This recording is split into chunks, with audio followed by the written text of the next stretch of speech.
Oke, untuk cerita kali ini, pengirim ceritanya ini namanya Rani. Dia cerita kejadian ini pernah terjadi di sekitaran tahun 2012. Dan pada waktu itu di tahun 2012 ini Rani masih kuliah. Nah, Rani ini kuliah di salah satu universitas yang ada di Jawa Tengah. Jadi dalam hal ini Rani nggak mau menyebutkan nama kampusnya. Dan juga nanti dia nggak mau menyebutkan nama desanya. Jadi selama dia cerita di cerita ini, Rani memilih nama desa ini disebut dengan nama Desa Jati. Karena di desa itu banyak sekali pohon jati dan lebih dikenal dengan hutan jati. Jadi desanya ini persis di sebelah hutan jati. Nah, di tahun 2012 itu Rani ini dipercaya jadi panitia KKN. Dan waktu itu peserta KKN ini nggak lebih dari 50 orang. Karena yang berangkat KKN waktu itu hanya satu kelas. Dan hanya ada satu dosen pembimbing. Nah, ketika selesai survei, 1 bulan kemudian barulah acara ini digelar.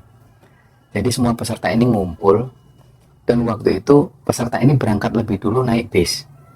Nah, sedangkan Rani berangkat belakangan karena dia masih nunggu dosen pembimbing ini yang namanya Pak Heri. Karena hari itu kabarnya Pak Heri ini masih ada seminar, dan beliau membawa proyektor dan juga laptop. Jadi mau nggak mau Rani harus nunggu. Nah, waktu itu peserta ini sudah berangkat sekitar jam 2 siang, sedangkan Rani masih nunggu di kampus bersama teman-teman panitia yang lain. Waktu itu ada temennya Rani yang namanya Hana, dan ada satu lagi temennya yang cowok itu namanya Indra. Nah, Indra ini nantinya yang bertugas untuk nyupir mobil menuju ke desa tersebut. Sampai jam 4 sore, ternyata Pak Heri ini mengabarkan kalau seminarnya belum selesai. Akhirnya mau nggak mau mereka pun nunggu. Nah, sekitar jam setengah 6, barulah Pak Heri ngabari, setengah jam lagi Pak Heri akan sampai di kampus. Setelah itu baru mereka bisa jalan. Nah, ternyata benar, sekitar jam 6 Pak Heri itu datang dan bawa proyektor dan juga laptop, barulah dibantu oleh Indra dan teman-temannya itu dimasukkan ke mobil. Langsung mereka ini berangkat. Nah, baru mereka berangkat, dalam perjalanan itu ada salah satu panitia yang tadinya menemani peserta dalam bis itu. Mereka sudah mengabarkan kalau mereka sudah sampai di Desa Jati. Nah, akhirnya Rani dan teman-teman tetap melanjutkan perjalanan sampai sekitar jam 8 malam. Mereka ini baru memasuki hutan. Nah, dari situ Indra ini baru kepikiran karena Pak Heri ini orangnya perokok berat. Jadi Indra sempat bilang, "Pak, rokoknya Pak Heri masih ada?" Nah, Pak Heri bilang, "Loh, udah tinggal dikit, Dra. Emangnya nggak ada warung di sana?" "Ya nggak tahu juga, Pak. Gini aja, Pak, nanti kalau ada warung kita berhenti aja." Nah, ternyata sekitar 10 menit perjalanan mereka belum juga nemu warung. Nggak lama setelah itu barulah ada warung kecil. Warung kecil ini hanya buka sendirian, sementara di samping-samping ini seperti pemukiman warga. Jadi waktu itu langsunglah mereka minggir dan Indra ini keluar dari mobil. Nggak lama setelah itu Pak Heri ikut nyusul masuk ke warung tersebut. Nah, Rani dan Hana ini awalnya ada di dalam mobil. Dia ngelihat ada ibu-ibu duduk-duduk di situ. Ibu-ibu ini umurnya sekitar 50 tahunan. Dan ibu itu seperti megang buntelan kain putih. Dipegang seperti dia itu kayak mau pergi jauh. Awalnya mereka mengira mungkin ibu-ibu itu pemilik warung. Nah, nggak lama setelah itu si Rani bilang ke Hana, "Han, kamu nggak pengen beli cemilan apa gitu?" "Ya udah, yuk, ayo." Mereka pun turun. Nah, begitu di warung itu, si pemilik toko ini bilang, "Loh, mbaknya ini mau kemana?" "Mau ke Desa Jati, Pak." "Loh, Desa Jati? Mbok, ibu-ibu yang di depan itu dibarengi, Mbak. Dari tadi nunggu angkutan belum ada. Jam segini nih biasanya nggak ada angkutan lagi. Ibu itu juga mau ke Desa Jati." Nah, si Rani ini noleh ke arah ibu-ibu itu. Dilihat wajah ibu ini kayak kelihatan capek sekali. Dari matanya itu sayu dan kain yang dibuntel itu dipegang terus. Nah, akhirnya Rani bilang ke Pak Heri, "Gimana, Pak?" "Ya enggak apa-apa, udah dibarengin aja." Nah, setelah mereka beli segala sesuatunya, mereka pun langsung bilang ke ibu-ibu ini, "Bu, ayo bareng kita aja. Ibu katanya mau ke Desa Jati." "Iya, enggak apa-apa, ayo ikut aja." Nah, begitu masuk mobil, ibu-ibu ini langsung memilih ke bangku belakang. Padahal waktu itu Rani ini sudah mengarahkan, "Ibu duduk di tengah aja sama kami." Ibunya nggak mau. Jadi beliau lebih milih di bangku belakang. Ya akhirnya diperbolehkan, ya sudahlah. Mereka pun jalan, dan di sepanjang perjalanan itu mereka ini cuma tanya seadanya. Jadi mereka cuma tanya, ibu mau pulang atau mau kemana? Iya, mau pulang. Setelah itu nggak ada percakapan lagi. Sekitar 10 menit perjalanan mereka memasuki hutan-hutan jati. Di kanan kiri ini hutan jati dan penerangan itu cuma seadanya. Nggak lama kemudian barulah mereka itu melihat ada portal, dan di samping portal itu ada gardu kecil. Di dalam itu seperti ada pemuda sekitar 3 orang dan ada 2 sepeda motor. Jadi otomatis mobil ini berhenti dan si pemuda ini turun dari gardu. Dia langsung menghampiri mobil tersebut. Jadi Indra ini otomatis buka kacanya dan langsung pemuda ini tanya, mau kemana mas? Mau ke desa Jati mas, kami mau ada KKN. Oh, yang rombongan bis tadi? Iya mas. Oh iya ya, sebentar.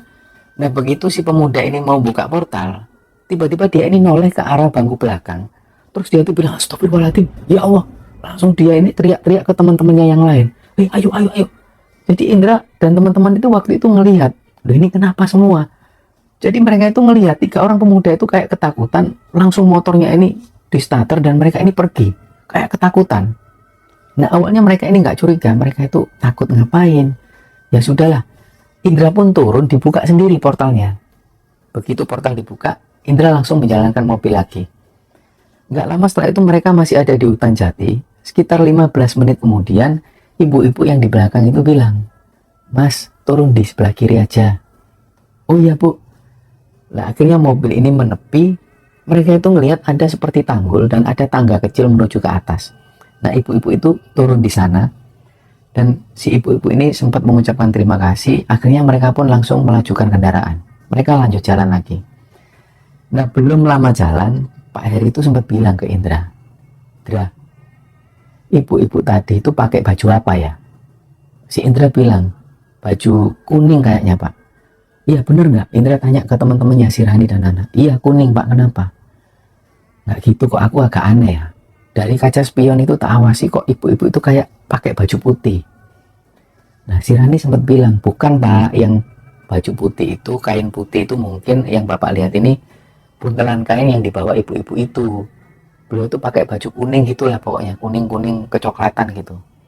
Oh ya mungkin aku salah lihat, kata Pak Heri gitu. Nah mereka pun tetap melanjutkan jalan. Nggak lama kemudian sampailah mereka di desa itu.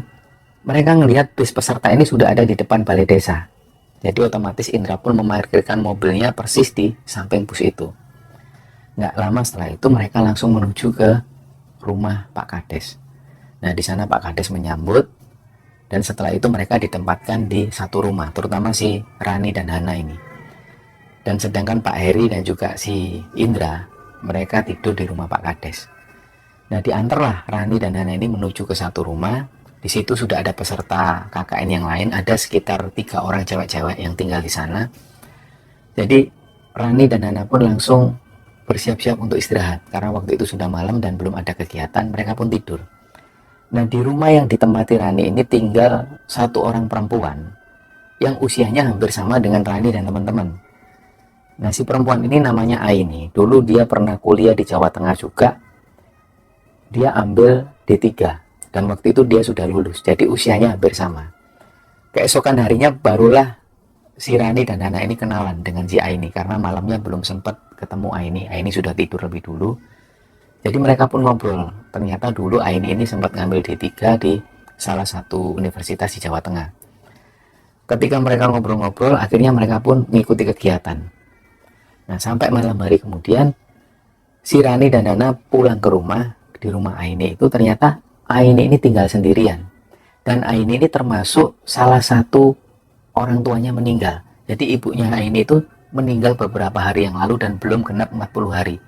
Jadi ternyata benar, dari situ Aini ini cerita, iya mbak, di sini itu kalau ada yang meninggal satu, biasanya keesokan harinya ada yang meninggal lagi. Dan yang termasuk meninggal itu ibuku sendiri. Nah dari Aini inilah mereka jadi tahu bahwa ternyata ibunya Aini ini juga salah satu termasuk orang yang meninggal. Dan waktu itu Aini cerita bahwa ada 5 orang yang meninggal dalam kurun waktu 1 minggu.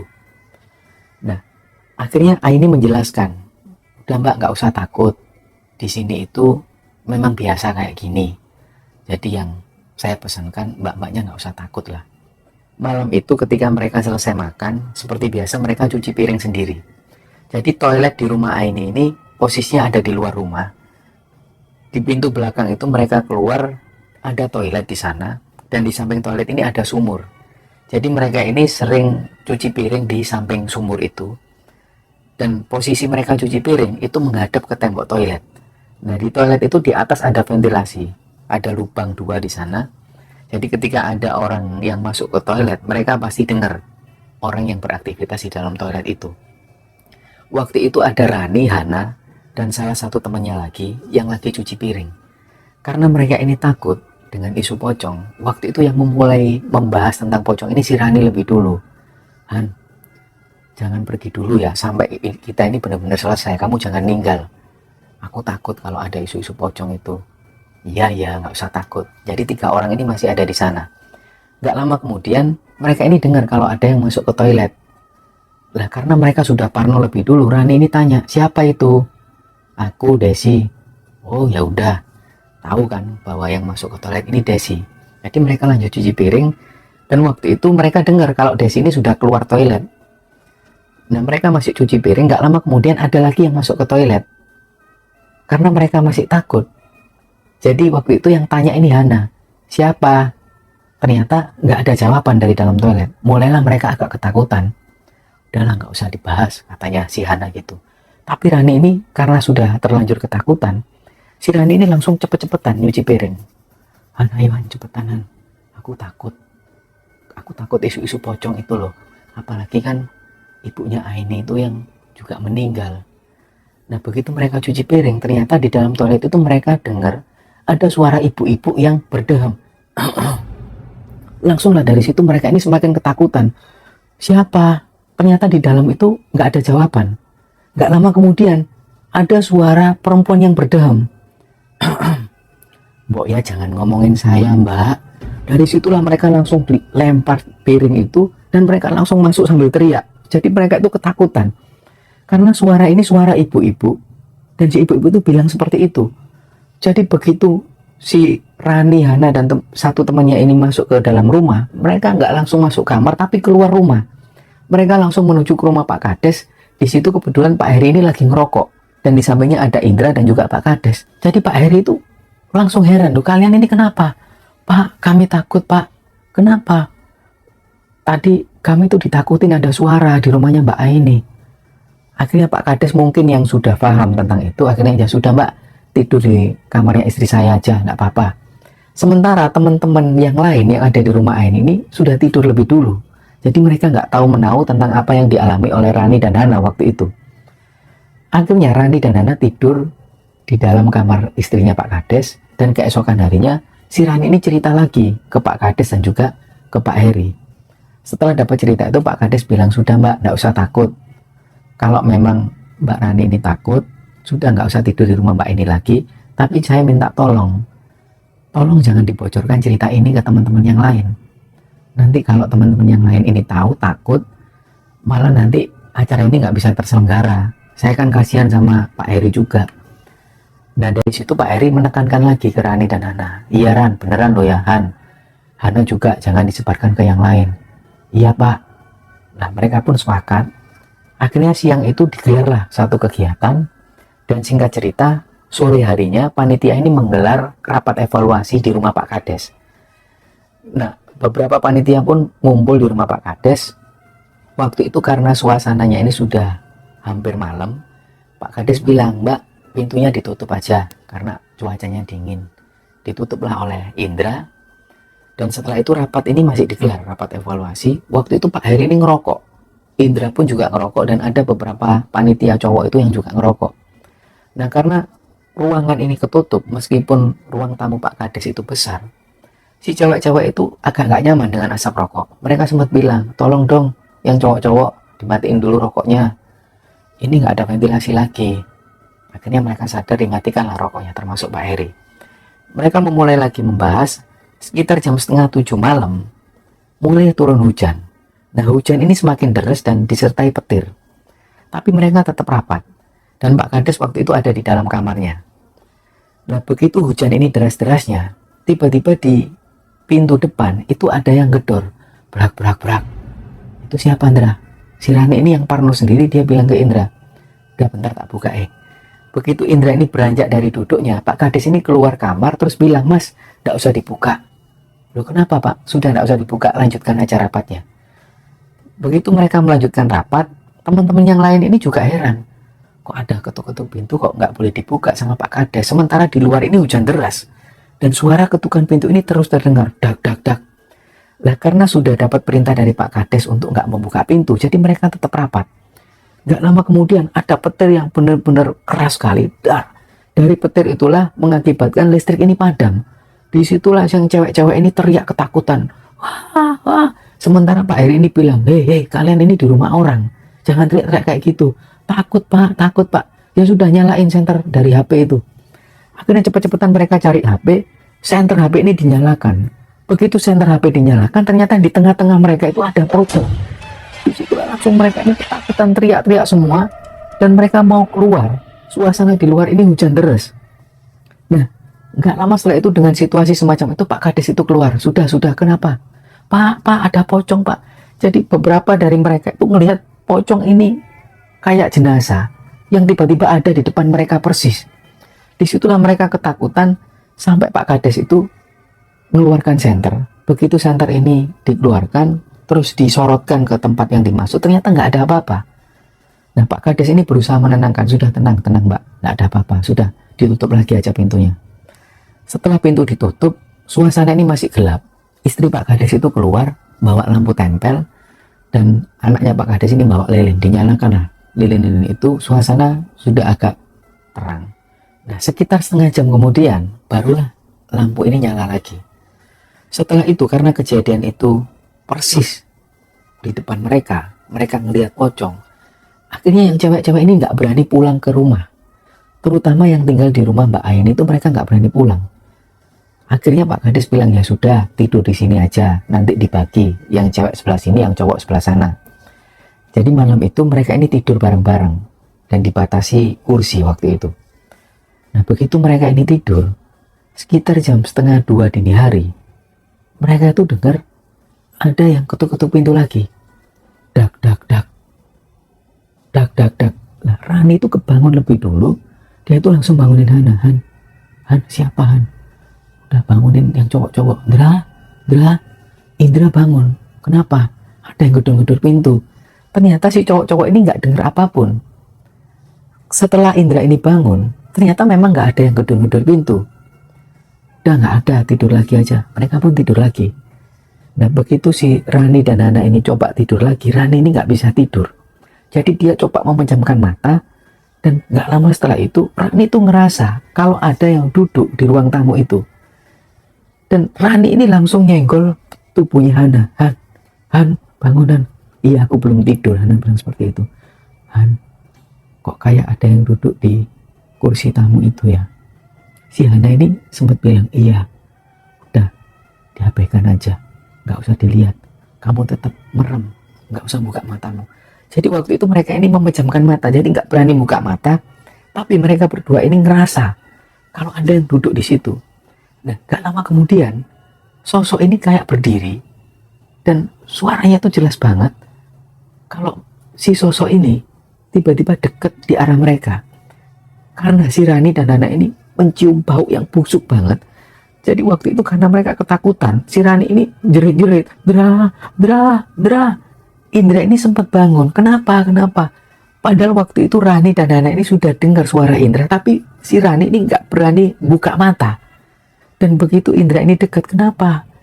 Dari situlah Rani langsung berani buka mata. Begitu Rani buka mata, ternyata di belakang Indra itu ada sosok pocong, dan pocong ini matanya melotot ke arah Rani.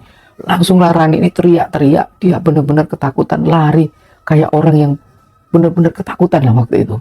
Sampai-sampai Pak Kades ini bangun. Kenapa, Mbak? Pak Kades, saya tuh melihat pocong, Pak. Jadi yang dilihat Rani itu persis pocong ini, wujudnya benar-benar bisa dilihat oleh Rani, wujud pocong dan matanya itu melotot ke Rani. Nah, dari kejadian itu Rani akhirnya nggak bisa tidur sampai pagi hari. Dan si pagi harinya Rani sempat bilang ke Pak Heri, Pak, aku nggak kuat Pak kalau kayak gini Pak, aku mau pulang lebih dulu aja Pak, biar dijemput ortuku aja. Nah, Pak Heri yang sempat berpikir, ini kalau kayak gini terus, kasihan peserta yang lain. Sementara peserta-peserta yang lain yang tinggal di rumah-rumah penduduk itu nggak ada kejadian yang dia melihat sosok pocong. Tapi terutama panitia-panitia itu yang mengalami kejadian yang mereka sempat dilihatin sosok pocong. Nah akhirnya di siang hari, Pak Heri ini sempat manggil panitia-panitia yang lain, dikumpulkan lagi, terus ditanya satu-satu. Ada laporan nggak kira-kira dari peserta yang terutama tinggal di rumah-rumah penduduk itu, apakah pernah beberapa peserta itu mengalami kejadian yang aneh? Nah si panitia ini juga heran, nggak ada Pak, memangnya kejadian ganjil apa? Dari situlah Pak Heri mulai menghentikan pertanyaannya. Ya sudah, berarti nggak ada kejadian apapun dan mereka nggak pernah ditampaki sosok apapun, terutama pocong. Disitulah mereka dibubarkan dan Pak Heri bilang ke Rani, terutama si Hana juga, sudahlah, kejadian yang kamu alami itu nggak usah diceritakan ke siapapun, karena teman-teman yang lain, terutama peserta-peserta itu nggak pernah mengalami kejadian yang pernah kamu alami. Jadi jangan sampai mereka semakin ketakutan. Pak Kades ini sempat bilang sekali lagi ke Rani, sudahlah Mbak, nggak usah dibahas tentang itu, karena warga di sini ini memang nggak pernah ada yang membahas sosok pocong itu, karena mereka percaya kalau mereka itu membahas sosok itu, maka pocong ini akan datang. Nah Pak Kades ini memberi petunjuk seperti itu. Akhirnya malam itu Rani masih tidur di rumah Pak Kades dan Rani sama sekali nggak mau ngomongin tentang sosok pocong. Ternyata keesokan harinya nggak ada kejadian apapun. Di malam itu Rani nggak mengalami kejadian apapun. Rani semakin percaya, berarti memang sosok ini kalau semakin dibicarakan, dia akan datang. Nah keesokan harinya ternyata ada satu kejadian lagi. Jadi ceritanya sore itu ketika Asyar, si Hana ini sholat di ruang musola yang ada di rumah Pak Kades. Selesai sholat, Hana ini zikir seperti biasa sambil ngelihat di sekelilingnya. Waktu itu Hana ngelihat ada buku Yasin. Diambillah oleh Hana, rencananya Hana ini mau baca-baca Yasin. Begitu buku Yasin ini dibuka, ternyata di halaman depan ada foto almarhumah. Dan yang membuat Hana itu merinding karena Hana ini nggak asing dengan wajah yang ada di foto Yasin itu. Di situ Hana langsung naruh buku Yasin itu dan manggil si Rani. Ran, kamu inget nggak wajah ibu-ibu yang pernah kita antar, yang kita ketemu di warung waktu kita berangkat? Inget sih, cuman nggak seberapa jelas. Akhirnya Hana ini nunjukkan buku Yasin itu. Bener nggak ini? Dari situlah langsung Rani, innalillahi wa inna ilaihi raji'un. Han, kamu nemu di mana? Nah ternyata sosok yang diantar oleh Hana, Rani, dan juga Pak Heri yang waktu itu ketemu di warung adalah sosok yang sudah meninggal. Dan sosoknya ini ada di dalam buku Yasin itu. Langsunglah mereka ini nangis. Hana dan Rani itu nangis karena dia benar-benar tahu bahwa sosok yang sudah diantar mereka ini ternyata sudah meninggal. Dan wajahnya ada di sampul buku Yasin itu. Nah, karena mereka ini nangis, Bu Kades itu datengin, kenapa Mbak? Kok habis sholat nangis? Bu, ini siapa yang ada di buku Yasin? Oh, itu Bu Dewi. Itu ibunya Mbak Aini yang Mbak pernah tinggal di situ. Ya Allah, innalillahi wa inna ilaihi raji'un. Jadi langsunglah mereka cerita bahwa pada waktu itu mereka ini sempat ngantar sosok Bu Dewi ini. Padahal Bu Dewi ini sudah meninggal. Nah dari situlah langsung Bu Kades ini cerita. Ternyata sosok Bu Dewi itu, ibunya Mbak Aini ini, sebelum meninggal, Bu Dewi itu sempat pesan ke Mbak Aini bahwa ketika nanti beliau itu meninggal, beliau ini pengen dibungkus dengan kain kafan yang pernah dibeli sendiri. Ternyata Bu Dewi ini sudah lama menyimpan kain kafannya sendiri, sudah berpuluh-puluh tahun. Tapi waktu itu karena Aini ini melihat kain kafan yang disimpan oleh Bu Dewi, ibunya itu sudah lama sekali dan warnanya sudah kekuning-kuningan. Dari situlah Aini ini berinisiatif untuk membelikan kain kafan baru. Nah dengan kejadian itu, ibunya itu sering mendatangi Aini. Dia selalu nangis, kamu kok nggak nurut sama ibu? Ibu pengen dibungkus dengan kain kafannya sendiri, kok kamu belikan yang baru? Selalu seperti itu. Dan Aini itu selalu menjelaskan ke ibunya dalam wujud pocong itu. Aini ini sempat menjelaskan, udahlah Bu, ibu jangan gitu, ibu jangan gitu, terus dijelaskan. Jadi karena Aini ini terus diteror oleh sosok pocong ibunya, Aini mau nggak mau cerita ke Pak Kades. Dan Pak Kades pun cerita ke salah satu ustadz yang ada di sana. Jadi ustadz ini sudah berinisiatif, ya sudah, kalau memang ini wasiat dari ibunya, ya sudah dibongkar aja makamnya, diganti kain kafan yang dimaksud oleh ibunya. Tapi karena waktu itu bertepatan dengan acara KKN yang diikuti oleh Rani dan teman-teman, akhirnya proses untuk pembongkaran makam dari ibunya Aini itu tertunda. Nah, dari situlah Bu Kades ini cerita. Dan waktu itu Bu Kades menambahkan lagi, nah semasa hidupnya Bu Dewi ini orangnya lurus-lurus saja, jadi nggak pernah neko-neko. Tapi karena Bu Dewi ini sudah lama menjanda, orang-orang itu kadang beberapa orang sering membicarakan tentang Bu Dewi. Nah, itulah yang membuat Bu Dewi ini nggak suka. Nah, pada waktu Aini ini masih kuliah di salah satu universitas yang ada di Jawa Tengah, Bu Dewi tinggal sendiri. Dan waktu itu ada beberapa tetangga ini yang ngomongin Bu Dewi, dan yang membuat Bu Dewi risih. Bu Dewi ini langsung datengin orang-orang yang membicarakan dirinya itu. Bu Dewi langsung bilang, kamu itu mbok jangan sukanya ngomongin orang, kalau berani nih ngomong di depan orangnya langsung. Nah, itulah kebiasaan Bu Dewi. Jadi ketika Bu Dewi ini meninggal, ketika ada yang membicarakan sosok Bu Dewi atau membicarakan sosok pocong, Bu Dewi ini selalu datang karena dia seolah nggak terima. Disitulah Rani dan Nana langsung ingat kejadian yang pernah dialami waktu mereka cuci piring. Ceritalah dia ke Bu Kades, dan dari situ Bu Kades ini langsung kayak nyetop pembicaraan mereka. Sudah Mbak, nggak usah terlalu dibicarakan. Saya juga khawatir juga kalau ada sosok pocong yang datang. Nah, setelah membicarakan itu, ternyata malam harinya mereka ini semakin diteror. Malam itu mereka ini dengar ada yang gedor-gedor pintu lagi, dok dok dok dok dok dok dok dok dok dok. Nah, karena mereka sudah tahu kalau malam itu pasti mereka ini diteror, jadi Bu Kades waktu itu sengaja nggak tidur. Dan Bu Kades bilang ke Rani, sudah Mbak, nggak usah takut. Jadi mereka ini belum tidur semua, termasuk Pak Heri waktu itu belum tidur. Dan mereka semua ini dengar ada yang gedor-gedor pintu. Pak Kades juga bilang, sudah jangan dibuka pintunya, jangan dibuka. Terus digedor, dok dok dok dok dok dok dok dok dok dok. Nah, kejadian ini terus berlalu sampai sekitar 10 menit. Setelah itu suara itu menghilang. Dan mereka ini masih dalam ketakutan.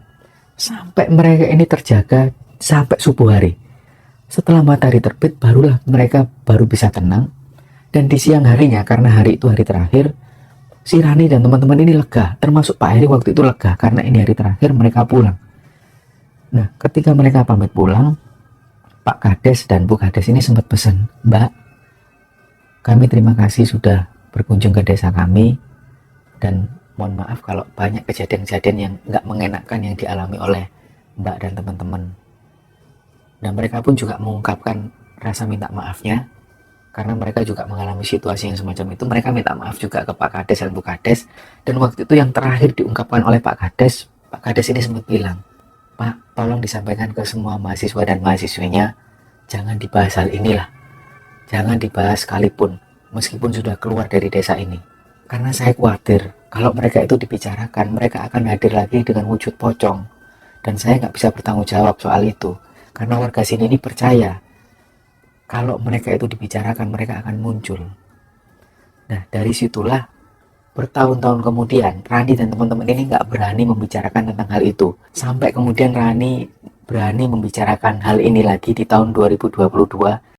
Semoga teman-teman bisa mengambil hikmah dan bisa mengambil kesimpulan tentang cerita ini. Mohon maaf kalau ada salah-salah kata. Wassalamualaikum warahmatullahi wabarakatuh.